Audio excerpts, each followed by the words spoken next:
This channel does not promote any violent, harmful, or illegal activities. All content provided by this channel is meant for an educational purpose only.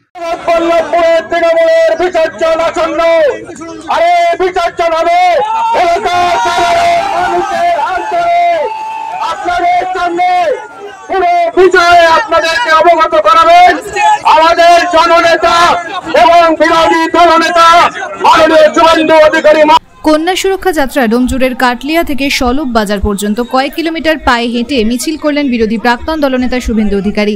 এই পদযাত্রায় কয়েক হাজার দলীয় কর্মী সমর্থকরা অংশগ্রহণ করেন। পদযাত্রা শেষ করে সলভ বাজারে এসে প্রাক্তন বিজেপি বিরোধী দলনেতা শুভেন্দু অধিকারী বক্তব্য রাখেন। এই সভায় শুভেন্দু অধিকারী বলেন, এই কন্যা সুরক্ষা যাত্রা কেন তার কারণ মুখ্যমন্ত্রী মমতা বন্দ্যোপাধ্যায়ের আমলে পার্ক স্ট্রিট থেকে কসবা কাণ্ড পর্যন্ত যে ঘটনা ঘটেছে রাজ্যে, এ রাজ্যের মা বেটিরা কেউ সুরক্ষিত নয়। তাই আমাদের এই কন্যা সুরক্ষা যাত্রা, তার কারণ মমতা বন্দ্যোপাধ্যায়ের ছত্রছায়ায় এই ধর্ষক খুনিরা পালিত। তিনি বলেন, মমতা বন্দ্যোপাধ্যায় নারী ধর্ষকদের পক্ষে, মমতা বন্দ্যোপাধ্যায় পুলিশ ধর্ষকদের আড়াল করে। তাই আমাদের এলাকায় এলাকায় গিয়ে কন্যা সুরক্ষা যাত্রা করতে হচ্ছে। এই লড়াই আমাদের চালিয়ে যেতে হবে, কারণ মমতা বন্দ্যোপাধ্যায় একজন মহিলা হয়েও তিনি বলেন, পার্ক স্ট্রিটের ঘটনা, কসবা কাণ্ড এগুলো একটা ছোট্ট ঘটনা। কখনো হাঁসখালির ঘটনাকে বলেন মেয়েটা অন্তঃসত্ত্বা ছিল, কখনো কালিয়াগঞ্জের ঘটনাকে বলেন ওর সঙ্গে লাভ অ্যাফেয়ার্স ছিল, কখনো বলেন অভয়ের মা বাবাকে 10 লক্ষ টাকা তো দেওয়া যেতেই পারে। তিনি আরো বলেন, বাঁকড়া 1, বাঁকড়া 2, ডোমজুর, সলভ, এখানে তৃণমূল ভোট করতে দেয় না, বুথ দখল করে 64,000-এর লিড দেয়। আপনারা দেখছেন আনন্দ বাংলা, সবার আগে।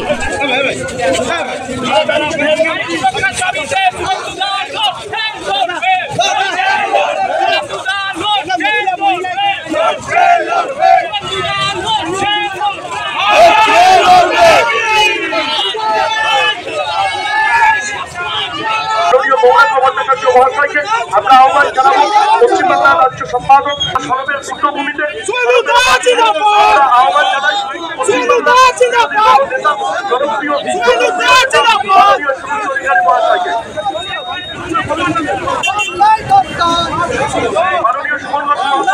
আমরা আহ্বান জানাবো মাননীয় মহাশয়কে, আমরা আহ্বান জানাবো মাননীয় সুরক্ষা যাত্রা। কেন কন্যা সুরক্ষা যাত্রা?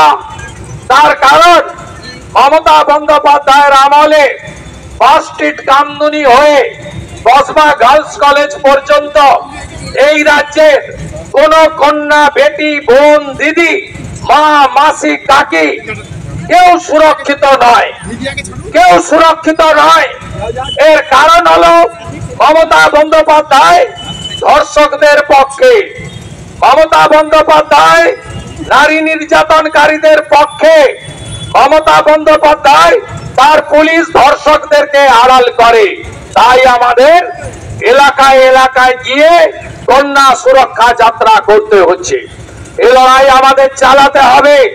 তার কারণে এই রাজ্যের মুখ্যমন্ত্রী মহিলা মুখ্যমন্ত্রী হলেও তিনি কখনো পার্ক স্ট্রিটের ঘটনাকে বলেন ছোট্ট ঘটনা, কখনো হাঁসখালির ঘটনাকে বলেন মেয়েটা তো অন্তঃসত্ত্বা ছিল, কখনো কালিয়াগঞ্জের ঘটনাকে বলেন ওর সঙ্গে লাভ অ্যাফেয়ার্স ছিল, কখনো অভয়ের বাবাকে, মাকে বলেন 10 লক্ষ টাকা তো দেওয়া যেতেই পারে। এই হচ্ছে ইনার মানসিকতা।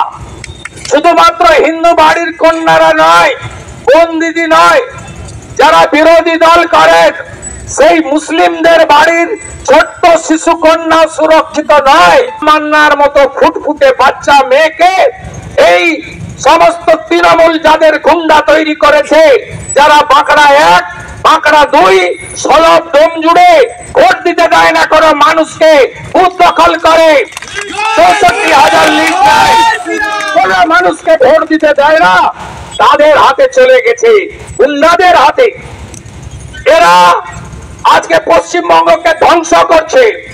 মমতা বন্দ্যোপাধ্যায় সত্যিকারের যদি একজন আদর্শবান, মানবিক, মহিলাদের সুরক্ষা প্রদানকারী মুখ্যমন্ত্রী হতেন, তাহলে ওনার আলালের দুলাল অনুব্রত মন্ডল, নাম তার কেষ্ট, ওজন তার 150 কেজি, মাথায় তার অক্সিজেন